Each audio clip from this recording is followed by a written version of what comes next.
good. Okay, brothers, thank you for attending another broadcast of the North Carolina Masonic Research Society. Tonight, we are really excited to have Brother John Ruark with us. John is past master of Patriot Lodge, is it 1957? 1957. Good 1957 in Fairfax, Virginia. Man, I knew that right off the top of my head. He's also the founder and co-host of the Masonic Roundtable podcast that I think most of us are familiar with. Co-organizer of the Mid-Atlantic Esotericon, amid many other things, but also a great brother and endlessly fascinating when it comes to some of the more esoteric aspects of Masonry. So, John, without further ado, I'll turn it over to you. All right. Thank you, Brother Matt. So let's get right into it. Tonight's topic is one that kind of fascinated me for a while, which is the philosophical elements of the circumpunct. So let me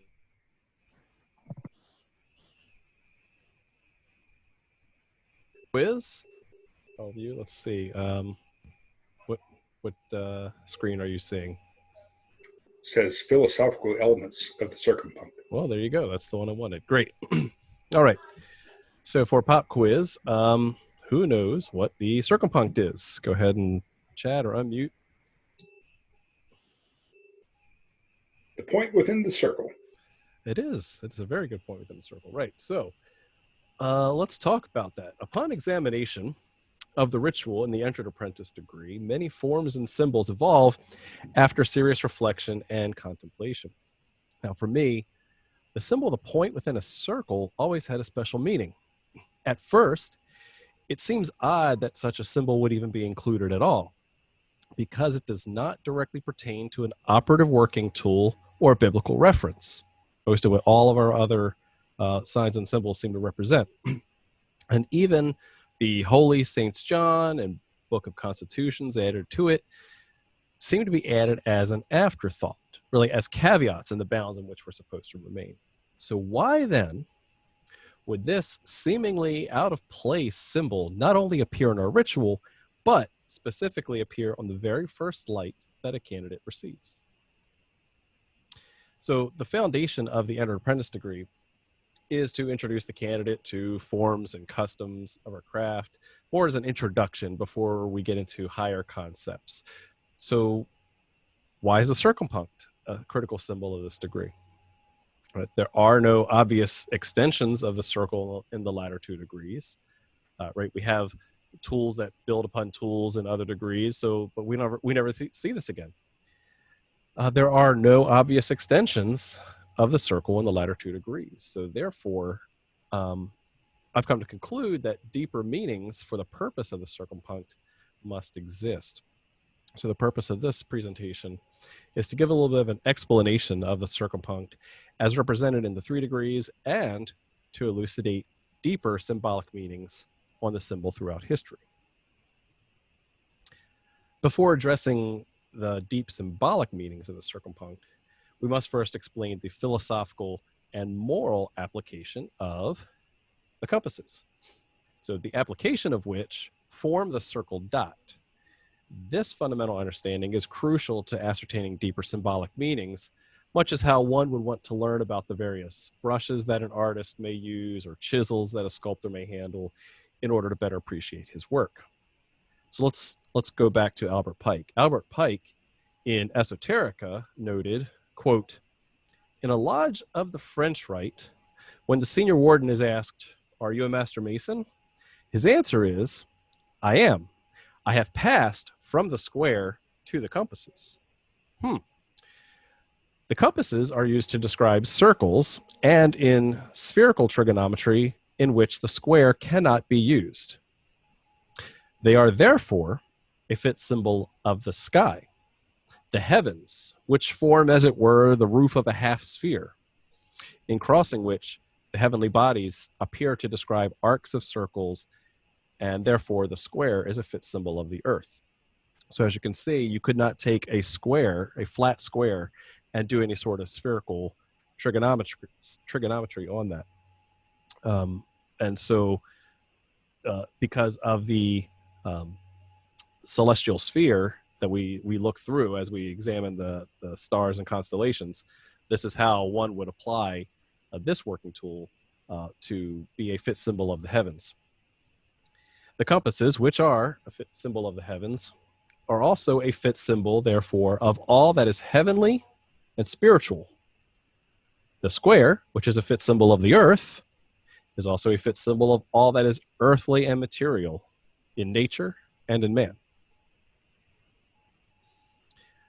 The application of the compasses in forming the circumpunct is present in the symbolism of each of the 3 Blue Lodge degrees. So we're very familiar with how we see the square and compasses laid upon the altar. And we notice how they're arranged in a certain situation in different degrees. So remember, we talked about Albert Pike saying that the goal is to make progress in masonry by passing from the square to the compasses. We notice that here, both points of the compasses are under the square. He's about to begin his journey from west to east in search of light, which is to make progress in masonry. He has to labor 3 years as an apprentice before he can become a fellow of the craft. The 2 points of the compasses here, and this is a really good slide if you want to take a picture, represent, let's see, his moral sense and reason, and the 2 arms of the square, essential appetites and animal passions. And so therefore the 2 points of the compasses are under the square, because in him, as a candidate for initiation and deprived of light, the moral sense and reason are supposed to be overpowered and subjugated by his appetites and passions, which belong to his animal nature. Therefore, he's beginning to make progress in masonry. When he becomes a fellow craft, he might see an arrangement like this, where 1 point of the compasses are above the square, 1 below it. And that is to teach him that he is supposed by zealous endeavors to attain the lights and have attained that moral and intellectual condition in which his appetites and passions no longer have entire habitual mastery over his moral sense and reason, but these have become so strengthened and developed by his labors and as an apprentice as to be enabled sometimes and in some degree to hold their ground against the former and even overcome and control them. So we're starting to get a little bit of balance here. Now, I'm sure we have friends and brothers from all over the country. Your jurisdiction may be different on what side, if any, is the point that comes out. And so in Virginia, we like to say that the right point of the compass is the one that's exposed. And by our previous definition of the points of the compasses, that would be the point of reason. Let's see here. This works, yeah. So this would be the point of reason,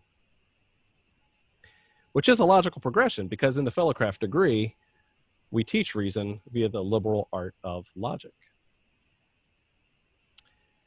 And when he becomes a master mason, he sees both points of the compasses above the square. So that is to teach him that he is supposed to have attained that condition in which the moral, intellectual, and spiritual forces of his nature have become superior to its material and animal forces and energies. His moral sense and reason have the habitual mastery over his appetites and passions. The divine in him transcends the human, and there is in him that equilibrium of the forces of his nature, which constitutes excellence and entitles him to honor. Bet you Master Masons didn't know that you had entire habitual mastery over your animal passions by the time you got your 3rd degree. Some of us takes a little bit longer. So now that man has become the master of the compasses, he can draw upon the lessons of all 3 degrees to use the celestial tool as an architecture of his future craft. Now, to draw a perfect circle, one must fix one of the points of the compasses while circumambulating the other. It is by fixing the leg of moral sense and traversing the leg of reason that we actually complete the philosophical circumpunct.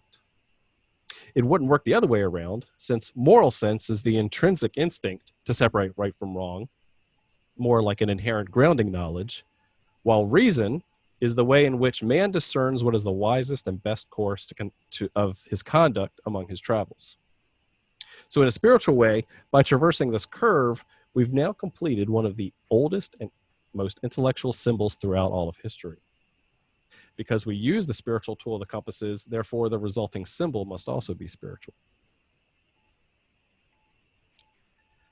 One of the oldest examples of this is the ancient Egyptians. They used the circle dot as the symbol of Ra, the sun god. As Anthony Magelli observed in his book, The Craftsman's Symbology, Selected Symbols of the Entered Apprentice Degree, quote, the ancient Egyptians employed a hieroglyph known as Nehe, the circumpunct, flanked by representations of braided lamp wicks on either side. Now, Nehe denoted a cyclical eternity, that is a recurrent and endless process. Like the rising and setting of the sun, Nehe was associated with Ra in his daily and ceaseless passage from east to west, right? The sun god, Ra. The circle may have been selected also due to the occasional occurrence of solar halos, which have a remarkable resemblance to the symbol. Or sometimes if you go outside and look at a full moon, on a day before or an evening before it's going to rain, you might see a similar design up in the sky. The sun is also represented by the circle dot in astrological and alchemical connotations as well.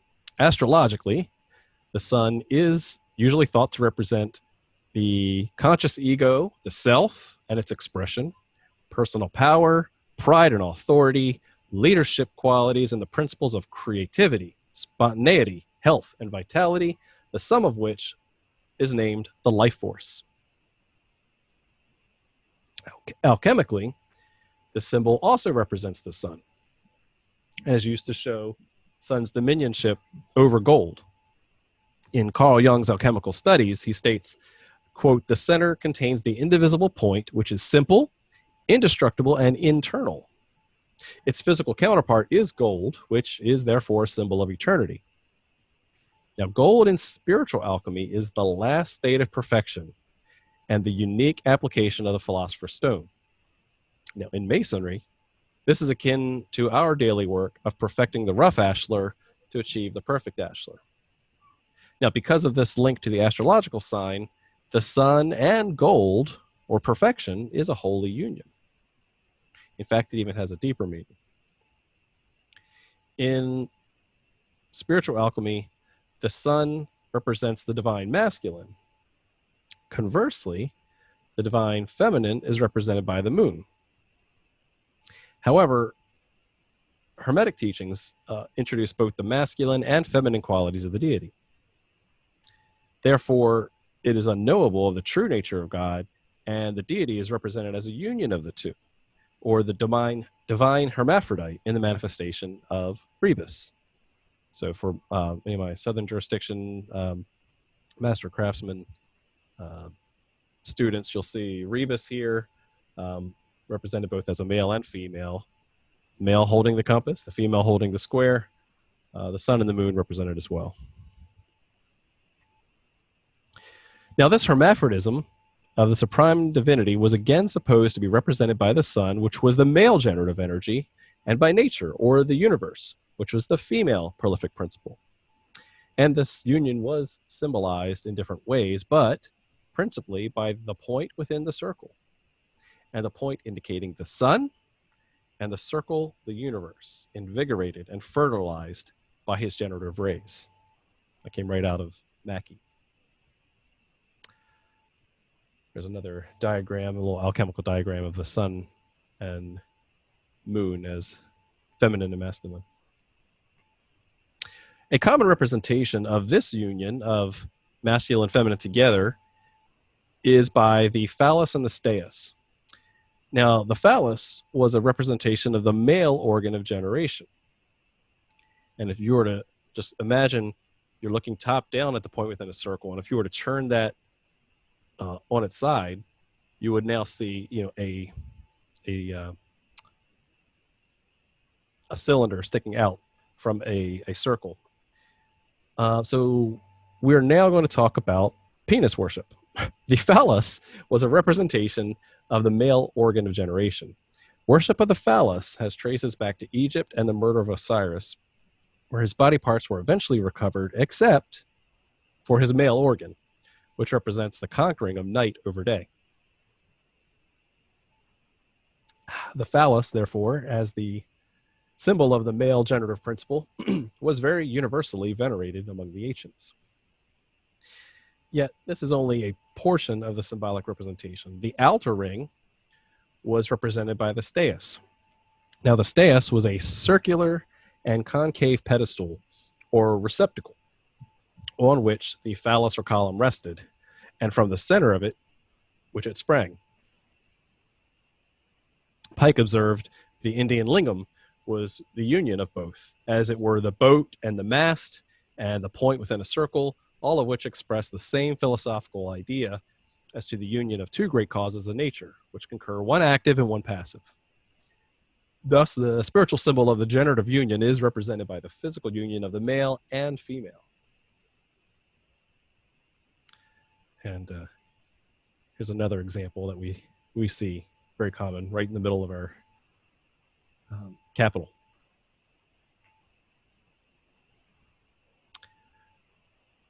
Now, if we were to, let's just say we were to use the compasses as part of our ceremonies, and we ground moral sense and rotate the reason leg of the compasses, we can actually see the point within the circle directly over someone's heart.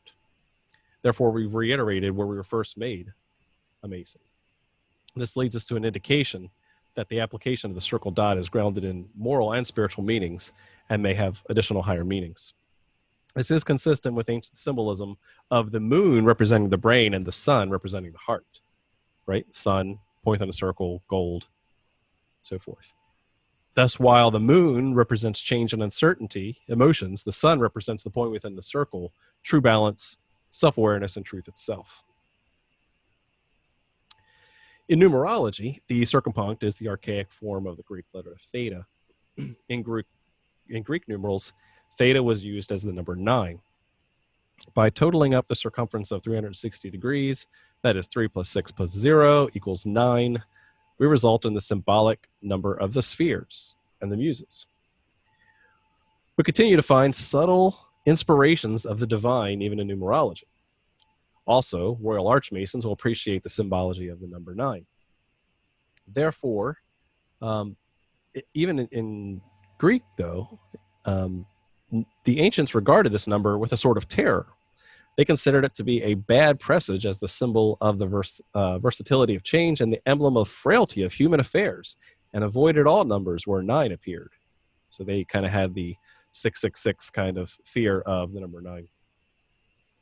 This is because theta was also a symbol of death.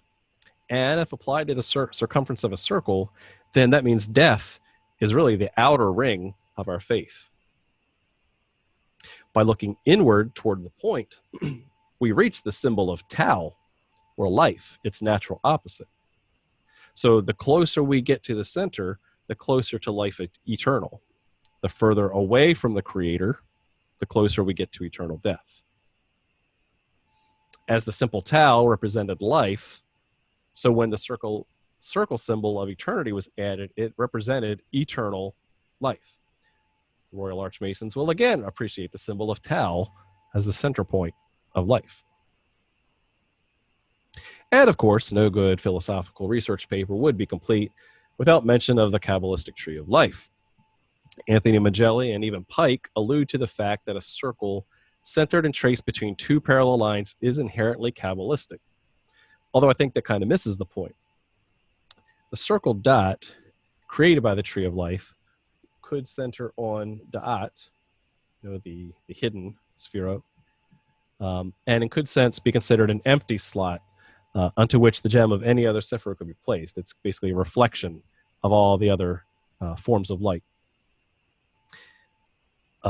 Pike later observes that light, the object of our labors, appears as the creative powers of deity, and so therefore is a special symbol for the first sephira, Keter, or the crown.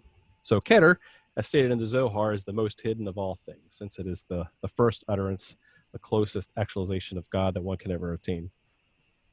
So whether you look at it as total attainment or as a reflection of all of the upper attainments, the message is clear that it is a culmination of light towards the Creator. We've now established that the circumpunct has been regarded as a succinct symbol of the Creator through the ages. Albert Pike in Morals and Dogma states, "It must suffice to say that it is the creative energy of the deity is represented as a point, and that point in the center of the circle of immensity.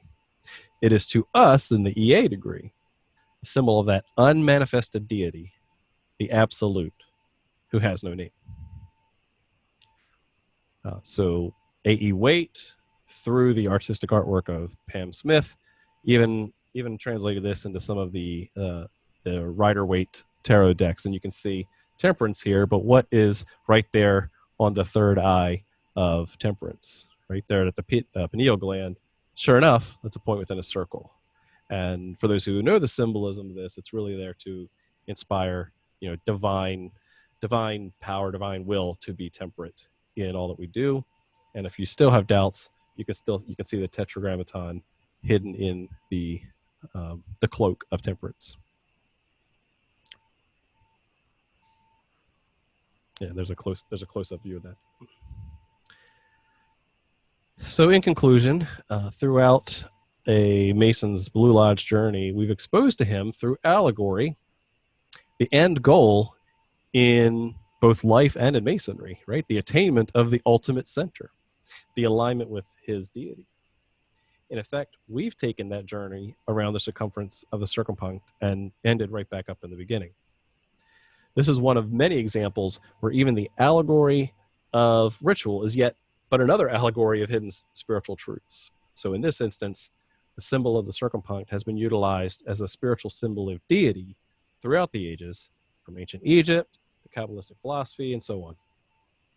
And another one I forgot to add into the slide deck is that the ancient form of Chinese writing that includes the point within a circle actually stands for day, which is similar to the sun symbology. In the Masonic ritual's emphasis on the circumpunct at the outset of a young Mason's education, we've given the neophyte the answer to all the questions he will have for the rest of his journey. Right, the first was last, and the last was first. The architects of our ritual must have known some of the deep symbolic meaning of the circumpunct and ensured that it was included in the first light that one receives. So that ends part one, and I think since we kind of wrapped up a little bit early, I think we can go right into part two. But this is a great point for people to kind of chime in with some questions while I get the tech transferred over. So I'll open it up for any questions on this part. Yeah, brothers, if you have any questions, feel free to unmute yourself. Mm-hmm. I had just a quick question for you regarding the last part on temperance. You were talking about how the circumpunct is placed to represent right where the pineal gland is. Mm-hmm. Back then, were they aware of the pineal gland and its significance for so much? Hard to say, right? Because even if it's not pineal, then you certainly had the crown chakra as well. So that's been around for centuries, and so that ultimate attainment at the crown, it was a very common archetype of enlightenment. Thank you. So even if they did not know the biological function inside of the brain, they certainly knew that there was this upper enlightenment. A good question.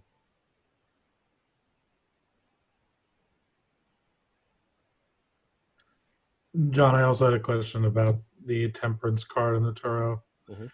You mentioned the tetragrammaton being present. Two-part question. One, is that your discovery, or how did you come across that? Second part, why, in your opinion, or perhaps in others' opinion, why is that present on temperance and not a different card? That's a great question. So that was my discovery. I just started nerding out on the tarot recently, and there's a lot of misinformation out there. There really is.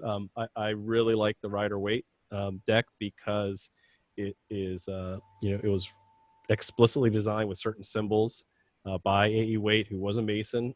So there are some things that are obvious to Masons. There are some things that have really clear symbolism if you know what you're looking for. He was a little obtuse in his descriptions. He kind of wanted to keep some things hidden. So if you read his description of the tarot, it sounds like he's just kind of rambling. So he likes to keep things hidden, but he gave explicit directions to Pamela Smith, who was the artist for this deck. So this one's very, very clearly obvious, but if you look right here on the upper chest, you see in Hebrew the Yadve, Yadhe, Vavhe. So it's easily missed. It is hidden in plain sight. But once you know what you're looking for, you can't unsee it, right? Like most things in our journey. Why there and not in other ones? It's a really good question. I don't know the answer to that one.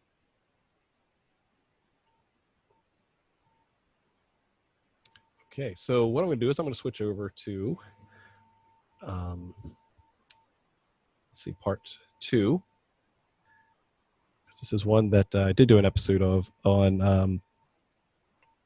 the Masonic Roundtable about sacred circular geometry. So now that you know the foundation, the rest of this will make a lot more sense. And thank you, Kevin, in the Zoom chat for sharing the sun, the squared off version of the Circumpunct in Japanese. Thank you. Okay.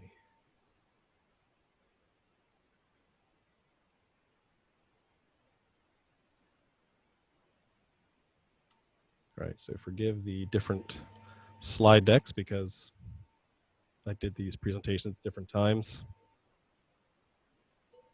But here we go. This is part 2. So welcome to part 2. Welcome back. This is on sacred circular geometry.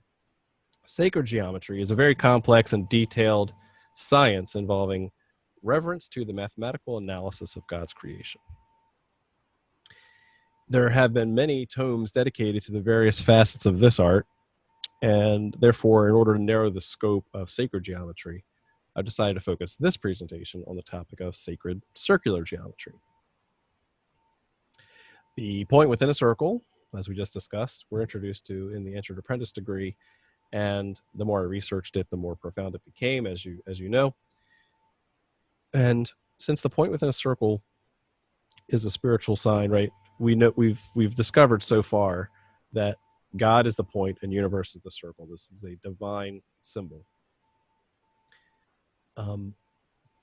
And the symbolic link of this divine symbol crosses ages and civilizations as well.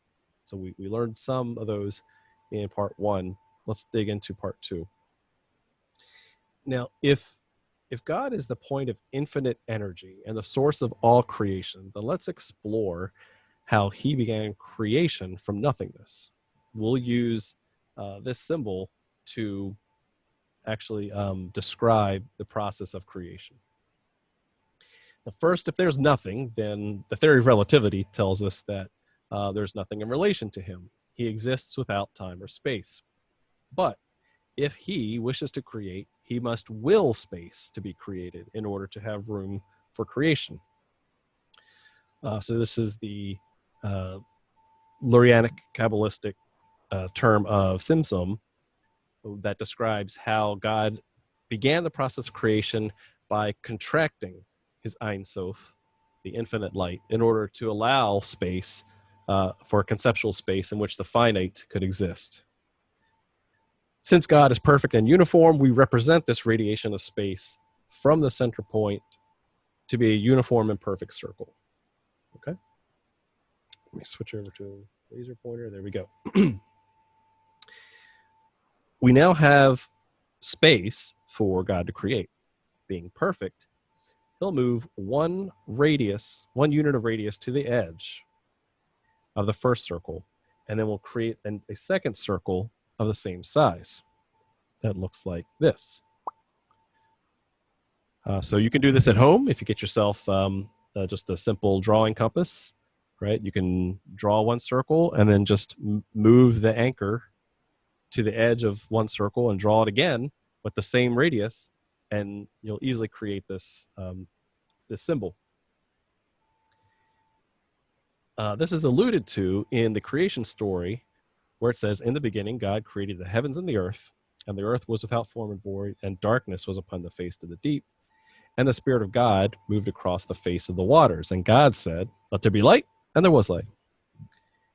In fact, in some translations of the Bible, circular geometry is almost a given when it can be translated in Proverbs 8:27. When he prepared the heavens, I was there, when he set a compass upon the face of the depth. This symbol is known as the Vesca Piscis, literally translating to fish bladder. That's what this center picture is supposed to represent. Let's see, do I have a picture of this here? There we go.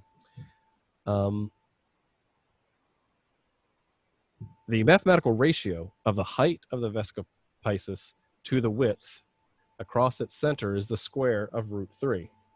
So this line right here in the middle, if you're using a unit of 1 for the radius, this mathematically is a perfect root of 3. So this gives it more significance as a divine number. The hypotenuse of a square with sides of length 1 is the square root of 2, and so this geometric figure generates the square root of 3, and with other calculations can even create the square root of 5. Right? If you were to top of one circle to the bottom of the other circle, that line creates the square root of 5.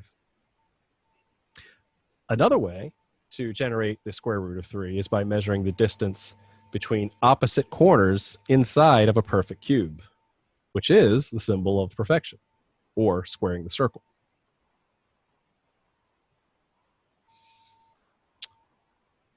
Symbolically, the Vesca Piscis has many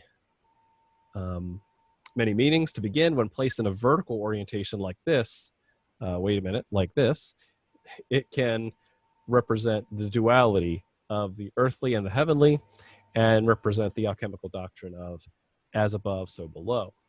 Christians have symbolically linked Jesus Christ to this joining of heaven and earth, right? The glue between heaven and earth. This shape is also the foundation for the ictus, the fish symbol associated with Jesus, and alludes to his miracles with the fish, such as the full fishing nets and feeding the thousands, and the Piscean age. So you can see the kind of the Jesus fish if you were to just draw the fish like that.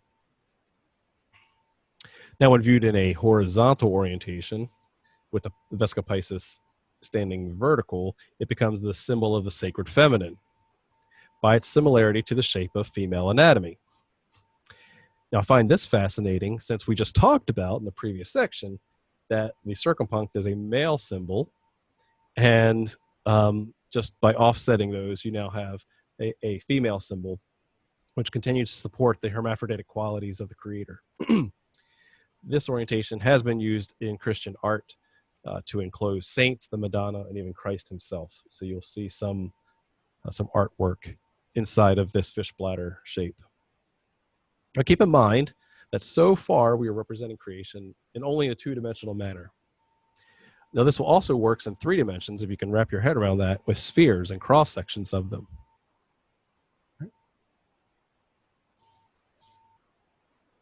Let's continue around. After God has created once, he'll continue to create again, moving around the second circle in a perfect manner, especially toward the next innermost circular point. So he'll find the intersection of the top and bottom. He'll kind of go to one of these points here and create again. And his next creation produces a linking of 3 rings, also known as the Borromean rings. Now, the perfectly aligned circles have their center points aligned in an equilateral triangle formation. as the equilateral triangle represents Holy Trinity in your Great Masonry, so do the Borromean rings represent it as well. The Borromean rings are a symbol of the Christian Trinity as far back as the 13th century manuscripts.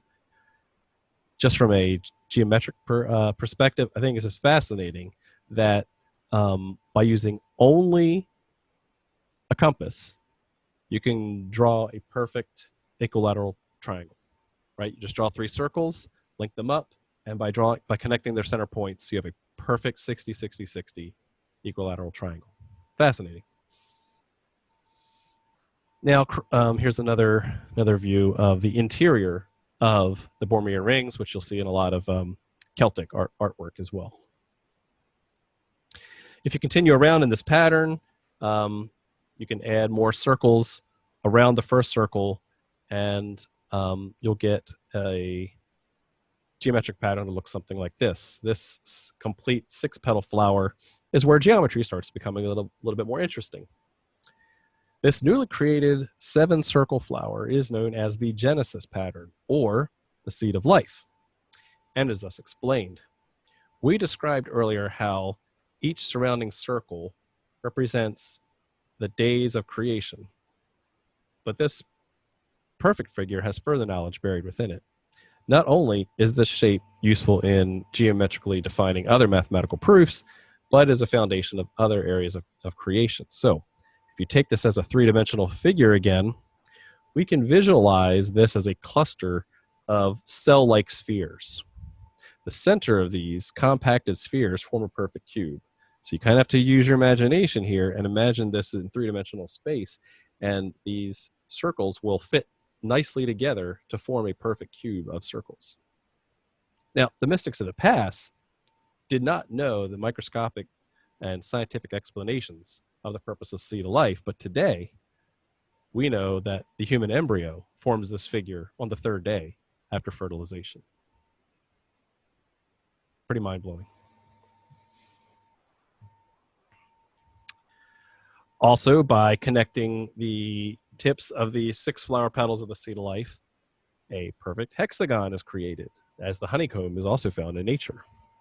And my 3rd grade daughter is fascinated right now with Saturn, and I blew her mind when I said, hey, you know, there's a hexagon on the top of Saturn. She goes, really? Sure is. So there is a storm on the top of Saturn in a perfect hexagon shape. Go check that out. The intelligent design of the architect doesn't stop there. By continuing this pattern on the outer circles, we keep going around one more time around the edge. We'll eventually arrive at what is known as the egg of life. And then this is another allusion to the beginning of creation. So we started here, and now we're going out around one more, and then the second time around, repeat again, will actually result in the thing called the flower of life.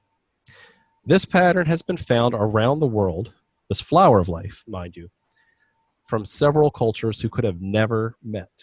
It's been found in Ireland, Turkey, England, Israel, Egypt, China, Tibet, Greece, Japan, Sweden, Lapland, Iceland, Yucatan, many other places. It's everywhere throughout history.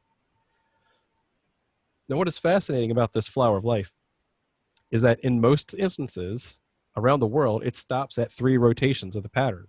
Right? Why didn't they just keep drawing circles to infinity? Why do most of these artists stop within 3 iterations?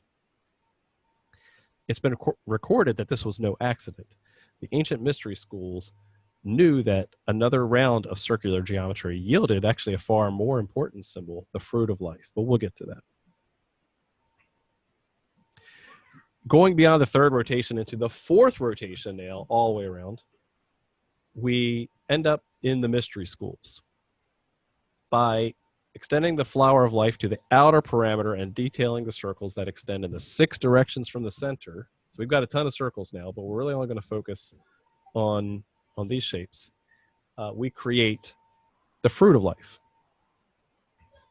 This pattern here, as the mystics knew it, was one of the primordial patterns of life that all creation is based upon. It actually is so powerful because with it, we're able to trace one more foundational pattern. If we connect these feminine circle shapes via straight masculine lines and ensuring that all possible paths are connected, between every single one, we can complete a diagram called Metatron's cube. Metatron is an archangel in Judaism that is known as the celestial scribe or recording angel. I believe it was Enoch when he ascended. He became Metatron. Metatron's cube, when deconstructed, contains the blueprints for all the Platonic solids. A Platonic solid is a regular convex polyhedron. It's constructed by congruent regular polygonal faces with the same number of faces meeting at each vertex. Obviously, very clear, obviously. But only 5 solids meet those criteria, and each is named after a number of its faces. Like the seed of life before them, these Platonic solids have been scientifically proven to be the primary lattice structures for crystals, viruses, and other protein structures. So these were constructed as far back as 4000 BC. We have evidence of these things either being drawn or shaped into, like clay dice and that kind of thing in these specific patterns. And so it's fascinating to see that, this is the protein structure of life for, again, viruses, crystals, and other structures. And, so you can't say that the mystics didn't know that something was up, even if they physically couldn't see it with their own eyes or through their own ways of measuring life. In conclusion, we have briefly demonstrated the relationship from the Mason's compasses to an abstraction of creation, which, when iterated upon, reconstructs divine proportions that are the foundational building blocks of life. When one reflects on this, it supports the idea of an intelligent design set by a grand architect of the universe. And so I encourage everyone to kind of continue to research for themselves of the flower of life and its geometrical, philosophical, and spiritual implications. And that's it. Thank you. Okay, brothers, again, if you have a question for John, please feel free to unmute yourself. Hey, it's Joe. Can you hear me? Unfortunately, yes. Oh, you are such a sweetheart. One question for you, sir, that piqued my curiosity. First of all, awesome job tonight. Yes, I was looking forward to this one. What are some examples of Christian artwork that contain the vertical Vesica Pisces? That's a good question, because it's found in lots of places. There have been... it's mostly a lot of Renaissance art. We'll have that in there. And so I was trying to find some artwork. Okay, here we go. Here's a few that I'll share my screen with. So this is what I was alluding to. And you'll see saints inside of here, right? There's the Christ figure inside. So there's been multiple examples of Christian artists specifically choosing that symbol. Is it mostly medieval period stuff, or? It is, but it's not limited to that, obviously. Cool. Thank you, sir. Mm-hmm. So there are some examples. I'll throw a couple examples in my presentation for next time. So thank you.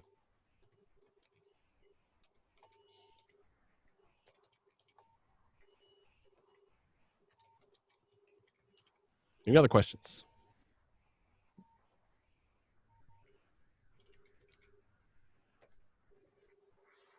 I know it was a lot all at once. I apologize. Hey, John. Good evening.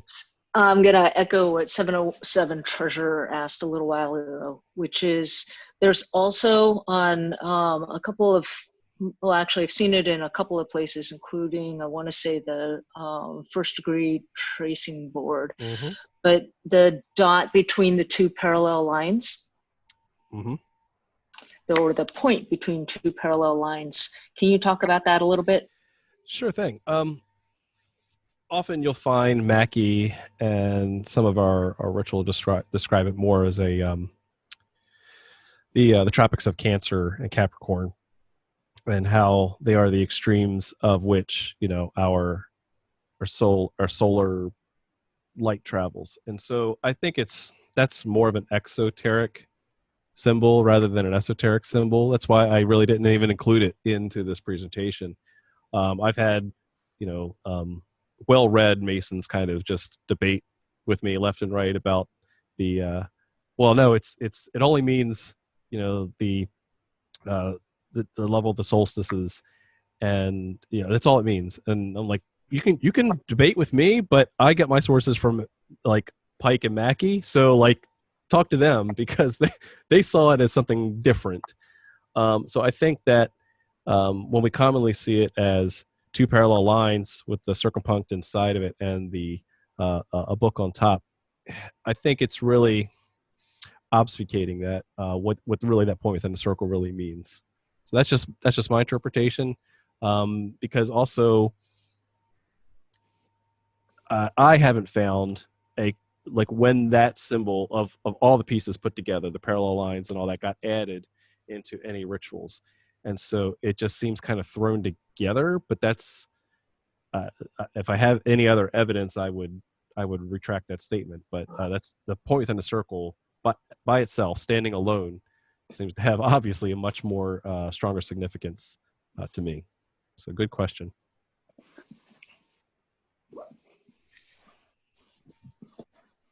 And the other thing I wanted to add to that too is, as you could tell, I was looking at the research as it applies to other cultures, other religions, and other aspects around history. So I didn't want it to be tainted by the purely Masonic symbolism that gets added on top of it, right?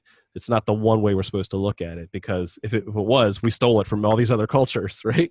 So like, it's really unfair to all the symbolism that these millennia of mystics have added to this thing. And so that's again, I think it's, when you look at it from its more pure essence of just the point within the circle, you get a lot more out of it. Mm-hmm.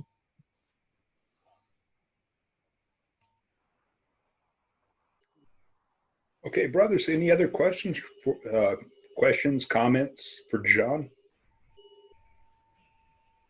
All right. Well, John, I can't tell you how much we appreciate you joining us this evening, being a part of this. Thank you.